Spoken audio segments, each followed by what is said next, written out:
Hola, buenas a todos, bienvenidos a un nuevo vídeo. Estáis en el canal de Filosofía Política. Hoy os traigo una nueva entrevista, que hacía tiempo que no traía una. Y os traigo con una gran amiga que es Irune. ¿Qué tal, Irune?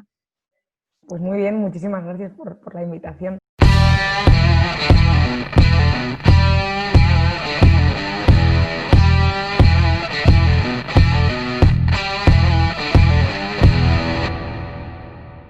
Pues como siempre, hago que el entrevistado se presente un poco, así que explícanos un poco quién es Irune y qué hacía su día a día antes del coronavirus.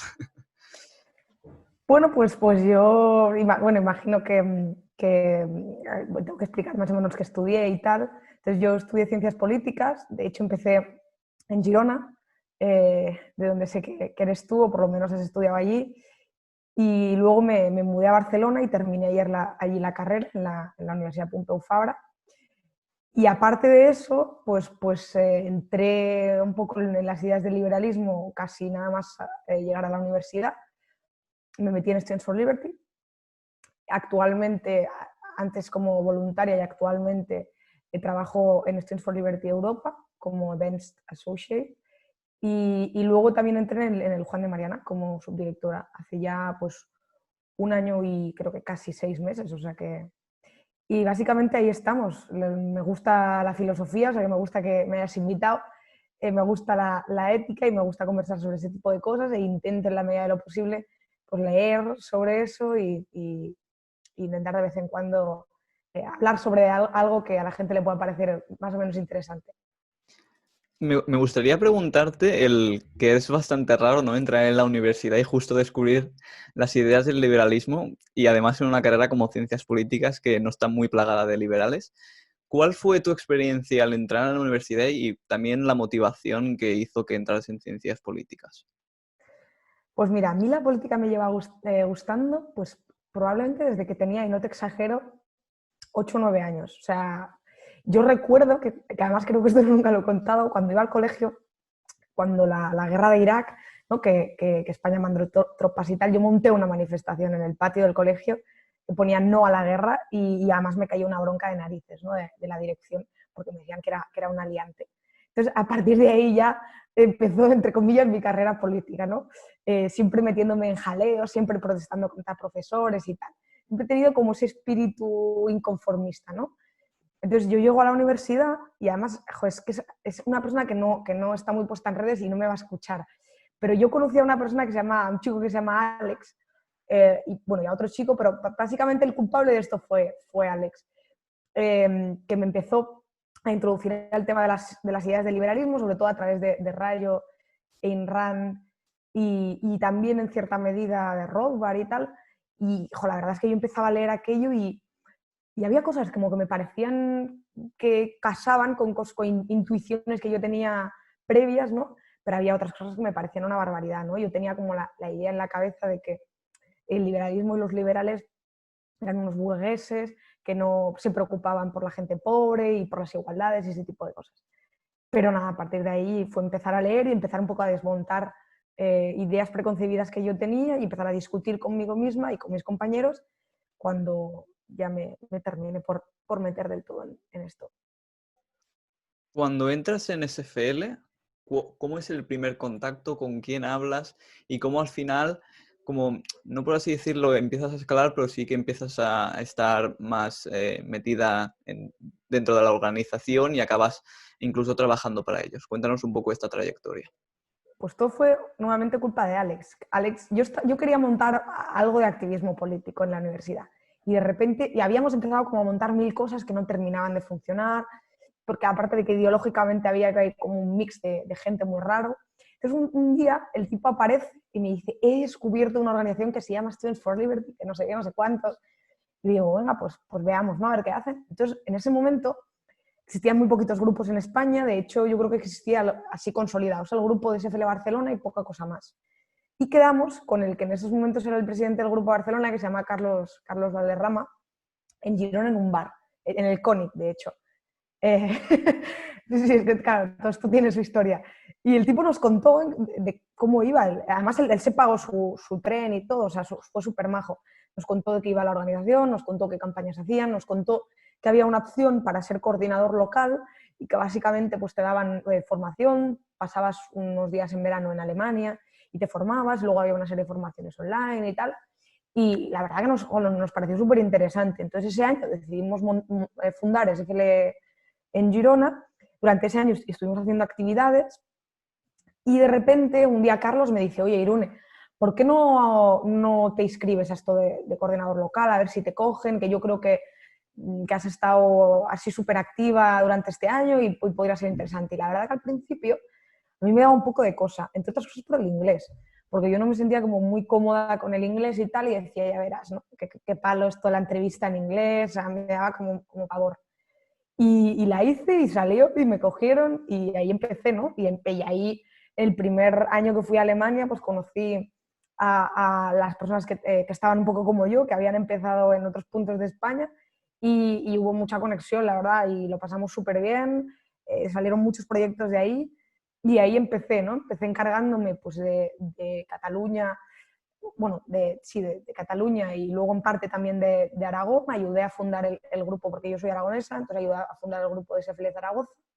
Y ahí cuando el que era coordinador, director regional en ese momento se fue, pues yo lo estuve pensando y la verdad que me hizo bastante gracia, como se diría, ya sé que esto es un anglicismo, pero no me sale una palabra en español similar, apliqué, ¿no? Cuando quedó la vacante de directora regional y la verdad que sí, que me dijeron que sí y ahí estuve un año y pico encargándome de España y de Portugal.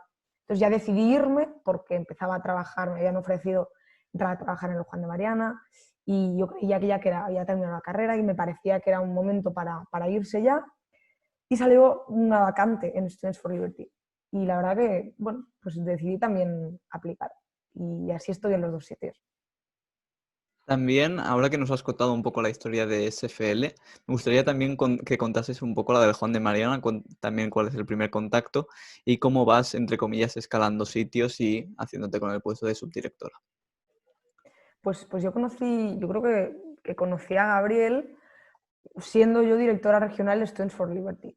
La verdad que tuvimos contactos, pues bueno, porque el Juan de Mariana siempre había ayudado a Students for Liberty en sus conferencias regionales en España y con otra serie de actividades, pero siempre había habido muy buena relación con Rayo y con Raquel cuando estaban al frente del instituto.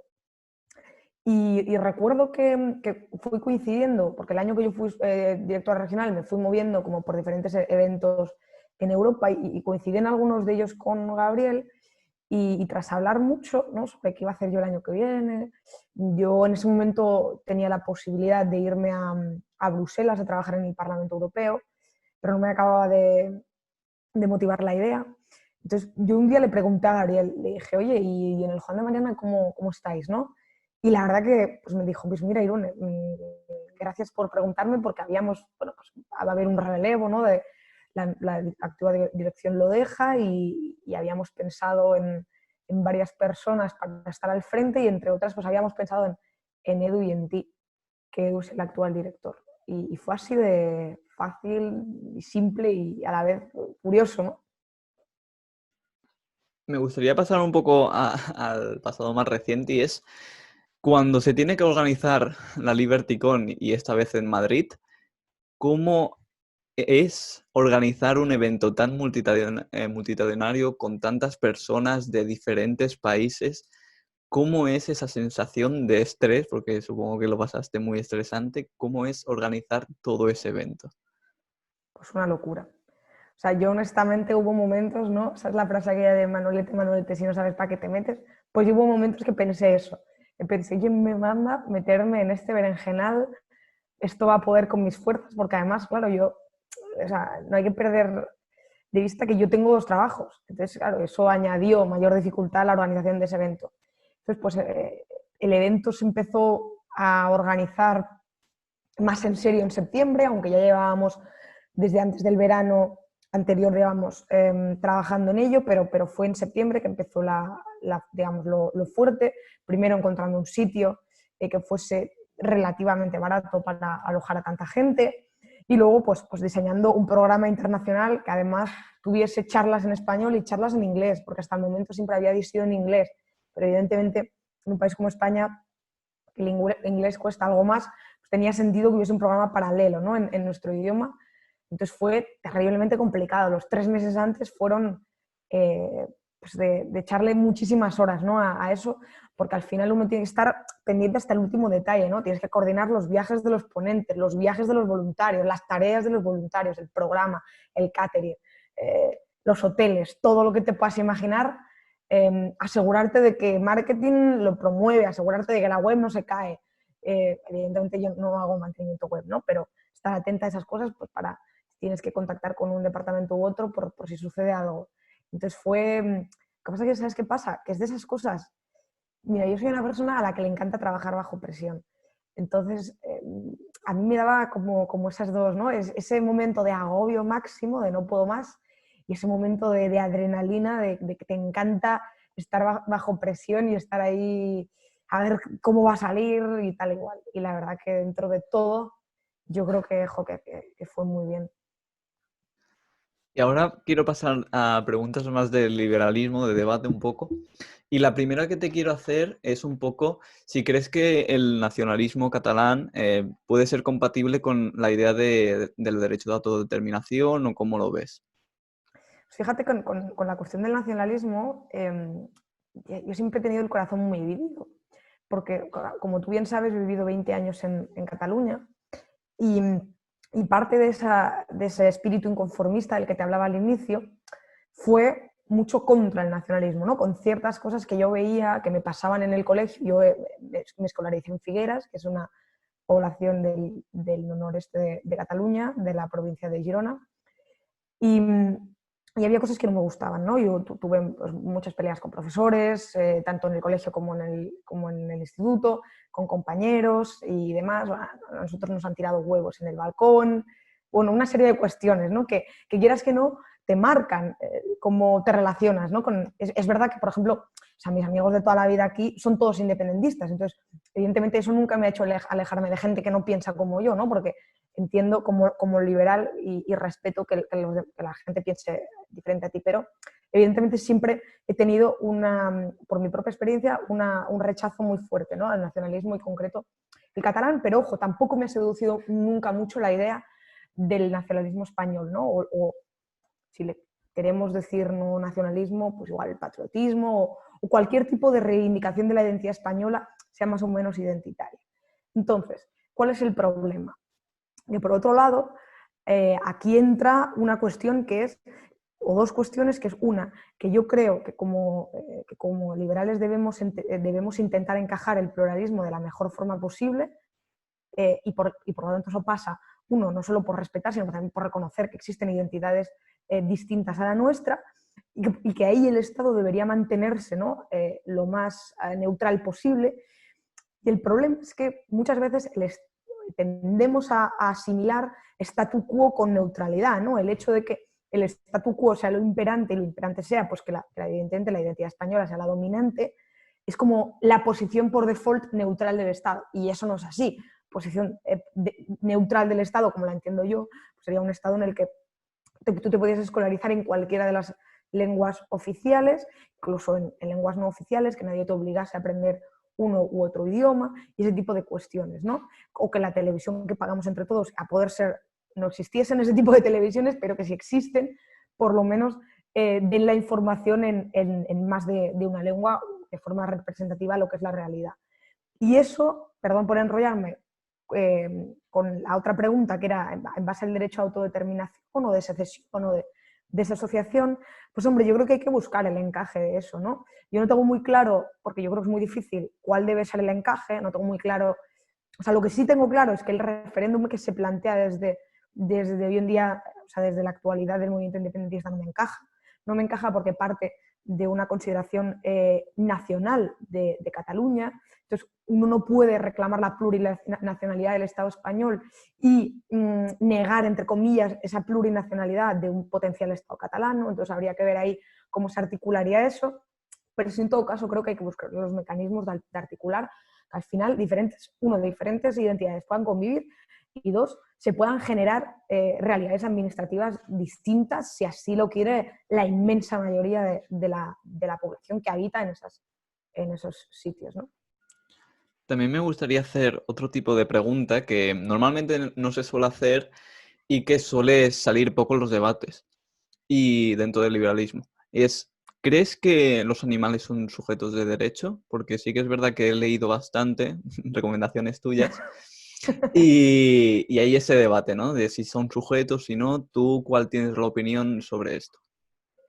Pues mira que es una cosa bien polémica y además sé que me va a caer la del pulpo, porque yo sé que en el liberalismo esto no es muy popular. Yo no sé si yo diría que son sujetos de derechos. Yo lo que sí diría es que son individuos merecedores de consideración moral, ¿no? ¿Qué quiero decir con eso? Yo lo que quiero decir es que son individuos que tienen, digamos, una capacidad para sentir suficientemente compleja, que no solo parte de la capacidad para sentir dolor, ¿no? Que sería esa parte más física de la sintiencia, sino también para sentir emociones, y que eso de alguna forma les hace ser merecedores de cierta consideración, ¿no?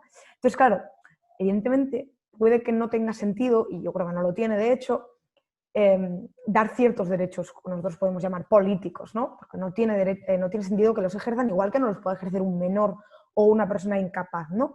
Pero quizás sí tenga sentido que les otorguemos cierto tipo de protección, por ejemplo, de su derecho a la vida o del principio, como llamaríamos los liberales, de no agresión, ¿no? Y ahí es un poco donde estoy yo, ¿no? En esa cuestión más de derecho natural, de que yo creo que no tenemos motivos suficientes para agredir a los animales, a no ser que evidentemente nos estén agrediendo ellos primeros, pero me refiero por el mero hecho de existir para comérnoslos o para vestirnos con ellos. Y creo que eso es perfectamente compatible con el liberalismo. De hecho, una vez en un debate con Twitter, creo que fue Rayo el que lo decía, ¿no? Yo creo que es una cuestión incluso metaliberal, anterior al liberalismo, porque al final el liberalismo habla de derechos individuales sin llegar a definir, entre comillas, qué es un individuo, ¿no? Es verdad que la mayoría de liberales parten de la idea de que el individuo es el ser humano, pero no tienen por qué ser así, ¿no? Y habría que argumentar por qué el único individuo existente es el ser humano y por lo tanto el único merecedor de derechos individuales. A ver, que es verdad que no hay demasiados liberales que lo hayan intentado compatibilizar, pero bueno, yo creo que Michael Homer es un filósofo contemporáneo, pero incluso que no es liberal, que es utilitarista. Jeremy Bentham hablaba de esto, ¿no? Y hay otros filósofos con los que podemos compartir ciertas cosas que también han hablado de esto.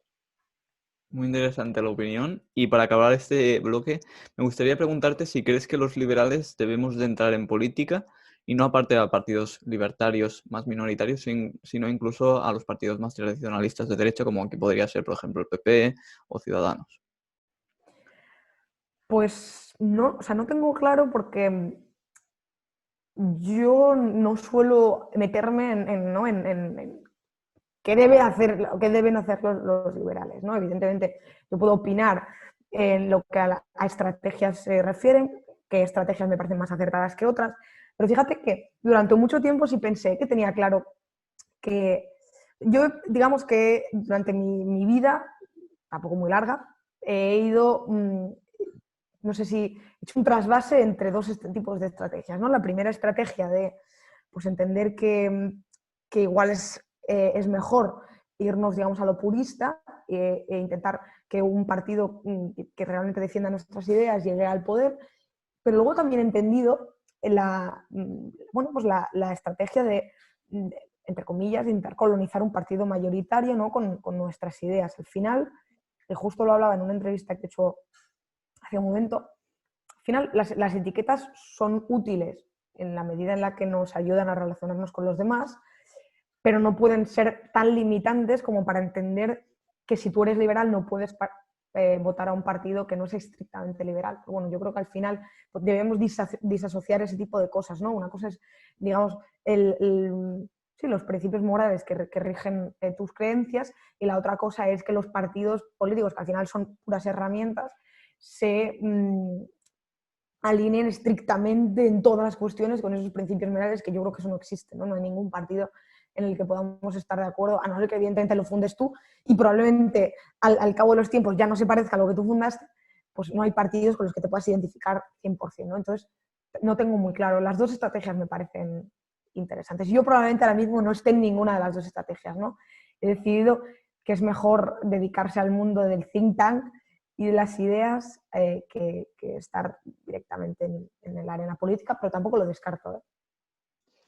Para acabar la entrevista también me gustaría preguntarte dos preguntas que son así más cómodas para el final y es tres libros que recomiendes, pueden ser de liberalismo, de historia, de política, economía, lo que quieras, y luego también una última reflexión de cómo crees que está siendo el movimiento liberal barra libertario, si crees que está progresando, si no, porque como tú hace unos años estuviste ya en SFL, tienes que haber visto una transición, si crees que es buena, si no, ¿cómo lo ves? Vale, pues vamos con los libros, ¿no? Un libro que yo quería recomendar, que igual a la gente le sorprende, es un libro que a mí me gusta mucho, lo leí en la carrera y es de un penalista que se llama Cesare Beccaria, un libro muy, muy antiguo, que se llama, creo que es de los delitos y las penas, porque yo soy una fiel, no defensora, sino al revés, ¿no? Una fiel defensora anti pena de muerte. Y hay mucho liberal, ¿no? Muy favorable a la pena de muerte. Yo creo que Cesare Beccaria nos da argumentos muy sólidos por lo que debemos mostrarnos contrarios a la pena de muerte. Otro libro muy interesante también, pues que a mí me gustan todo este tipo de cuestiones relacionadas con la ética, relacionadas con el derecho, pero otro libro muy interesante que además hemos traducido en el Juan de Mariana es el de Chandran Kukatas, además lo tuvimos hace muy poco en el canal, que se llama de Liberal Archipélago. ¿Y por qué es interesante? Porque al final hay una cuestión que también es importante y que yo creo que no le hemos dado tanta importancia, valga la redundancia, en el liberalismo, que es la acomodación de las diferencias, no solo culturales, sino en general de puntos de vista. Y Chandra Kukatas, pues yo creo que tiene una idea muy sólida, que puede ser muy útil, ¿no? de cómo se deben acomodar estas diferencias en las sociedades liberales. Entonces me parece, además hace una revisión muy buena de la literatura, de autores como Wilkin Blika, que es otro filósofo contemporáneo que ha tratado el tema del multiculturalismo muy conocido. Y en tercer lugar, voy a quedar súper repetitiva porque estos tres libros los di en una entrevista, pero es que, joder, son los tres libros que quería aprovechar el momento para explayarme y explicar. Voy a dar una tercera recomendación que no tiene nada que ver ni con la filosofía política, ni con el derecho, ni con nada de esto, que es un libro de no ficción que me he leído hace nada, bueno, de hecho voy por el tercer libro de este mismo autor, se llama Fernando Rueda, es un periodista experto en temas de inteligencia, y ha escrito varios libros sobre el Servicio de Inteligencia Español, que ahora se llama CNI, pero que anteriormente tuvo otros nombres. Y me ha parecido muy interesante descubrir, tiene uno que yo creo que es el que por el momento más me ha gustado, que es el primero que leí de él, que se llama Destrucción Masiva, y que cuenta pues, cómo fue la época en que el servicio militar estaba en Irak, antes de que explotase la guerra de Irak, y cuáles fueron las informaciones que se le dieron a nuestro gobierno y demás. Y bueno, y la verdad es un libro muy interesante si te gustan ese tipo de cuestiones. Y en cuanto a la última pregunta que me hacías, de cómo veo el mundo liberal en la actualidad, pues hombre, yo entre comillas con bastante optimismo, porque fíjate que y evidentemente la gente que lleva más años que yo en el liberalismo tendrá otra percepción, pero cuando yo entré hace 6 años, éramos 4 gatos. O sea, si ya cuando se fundó el Juan de Mariana eran 4, pues nosotros debíamos ser 8. Students for Liberty era una organización muy pequeña en España, había muy poquita gente, a las conferencias que se organizaban iba poquita gente, y poco a poco empezamos a ver pues un aumento considerable de la gente que se interesaba no solo por nosotros, sino en general, ¿no? Pues lo hemos visto con las apariciones de Rayo o Daniel Lacalle en televisiones, digamos, más o menos mainstream. Lo vemos pues cuando montamos una conferencia como la que montamos en Madrid y vienen 700 personas, que eso, la primera conferencia que yo fui de Stones for Liberty en Madrid, éramos creo que 200 o 150. Entonces, bueno, pues hombre, yo creo que eso evidentemente es muy positivo. También es positivo que yo creo que cada vez más hay más políticos y partidos políticos que intentan pelear, aunque nos parezca más o menos legítimo, el término liberal, ¿no?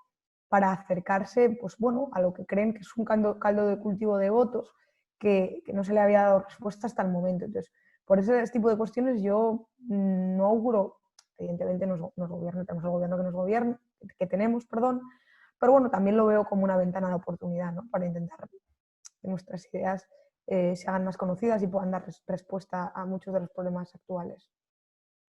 Pues muchas gracias, Irune, por concederme esta entrevista. Dejaré el link del canal del Instituto Juan de Mariana para que podáis ver las conferencias que hubo en la LibertyCon y algunas de las entrevistas que están haciendo actualmente. Y nada más, Irune, un placer. Muchísimas gracias a ti. Adiós. Hasta luego.